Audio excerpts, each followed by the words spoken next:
I got a question about like the Kaaba and stuff. How is it like pagan? Okay, well, good question. If you're sincere, I'll answer. Okay, when you bow to the Kaaba, does Allah live in the Kaaba? I think it's like metaphorically. Okay, but I asked you, does Allah live in the Kaaba? No. Okay, when the Jews bowed to the temple, it's because God said His presence would be there. He would truly live in there. So when they're bowing to the temple, they're bowing to God because God said, though He's in heaven, He would put His presence there. So they're bowing to the God who lives in that house. But Allah doesn't live in the Kaaba, right? No. So why bow to it?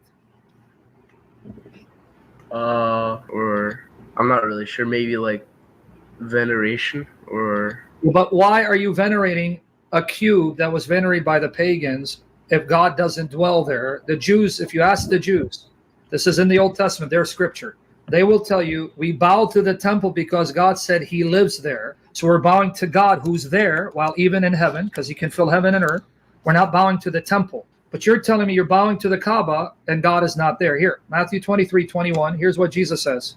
Matthew 23:21. And whoever swears by the sanctuary, swears by both the sanctuary and by Him who dwells within it. God is saying, my presence is here. So when you bow, no, I'm here, living in your midst, even though I'm still in heaven, because He's omnipresent. But the Muslims don't believe Allah's in the Kaaba, so why bow to it? Especially when it was a shrine venerated by the pagans. Well, it was built by Abraham. There's no proof for that whatsoever. None. Absolutely none. Zero. Wait, doesn't it, like, there's this verse I forgot, like, about the valley of Becca. Becca is not, it's not Mecca. Becca is not Mecca. Can you show me in the Quran where Becca is Mecca? No, like, the old name used to be Becca. Like, where the Quran says Becca is Mecca, you're making stuff up because you're parroting what Muslims told you. Nowhere does it say Becca is Mecca, not even the Quran. Chapter 3, verse 96 doesn't say Becca is Mecca. I remember, like, you're not listening. Yeah. My bad. You didn't hear what I said. Can you show me where Becca is Mecca? Nowhere in the Quran does it say Becca is Mecca. It just says Becca, but Becca is not said to be Mecca. That's an assumption. You can't assume things. You got to prove it. I know what you're referring to. Here, 396. All right. Lo, the first sanctuary appointed for Mecca was at Becca. Now, prove to me Becca is Mecca. I thought that was because, I don't know. Yeah, because there it doesn't. Nowhere in the Quran does it say Becca is Mecca. That's what Muslims have told you. Wait, now was it? I heard like multiple things. Like it used to be called Yathrib, and it used to be called Yathrib is in Medina. Oh, okay. That's where the Jews settled, and then it became Medinat al-Nabi, the city of the Prophet. Well, getting back to the issue, the pagans we know for certain did honor the Kaaba, right? We know that for a fact because there are 360 idols, right? Yeah. Okay, so that we know from Muslim sources, the Kaaba was venerated by pagans. But we have no proof that the Kaaba was established by Abraham and Ishmael. There's no proof for that whatsoever. Well, give the proof. There's none. Or were you born a Muslim, by the way? Yeah. Okay. Yeah, but that's what they tell you. But you got to ask questions. Say, excuse me, Sheikh, do you have any pre-Islamic evidence, archaeology, manuscript, any writing before Islam, whether Jewish, Christian, or pagan, that mentions Abraham Ishmael went to Mecca and that the Kaaba was built by Abraham Ishmael? There is none. It's not. I'm not lying. There is none. This comes from later Islamic tradition. Okay. My question is, why are you going to the Kaaba? Though. What is it? Like it's just like it's like a cube in like the middle of the desert.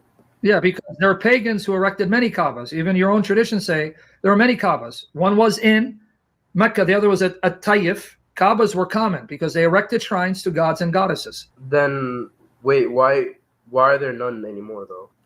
Because the Muslims demolished everything in their path. I mean, isn't that obvious? What did the Muslims do? They take over lands and they demolish shrines.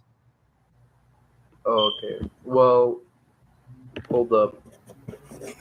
I always wonder, like, why do they, like, is it kissing, like, the stone? Is that pagan? Well, why do you kiss the black stone? Well, I'm going to be honest, I don't really know. Well, even Muhammad didn't explain it because even Umar said he didn't have any idea why he's kissing it, but he did it because Muhammad did it. Here, let me show it to you. So even Umar ibn al-Khattab, he says, I know that you're a stone that can neither harm nor benefit. Had I not seen the messenger of Allah kiss you, I would not have kissed you. So he didn't even understand why, but he just did it blindly, right? But so why did Muhammad command it though? Because the pagans did it. So he's taking the practices of the pagans and he's making it part of Islam. Here, let me show you here in my article right here.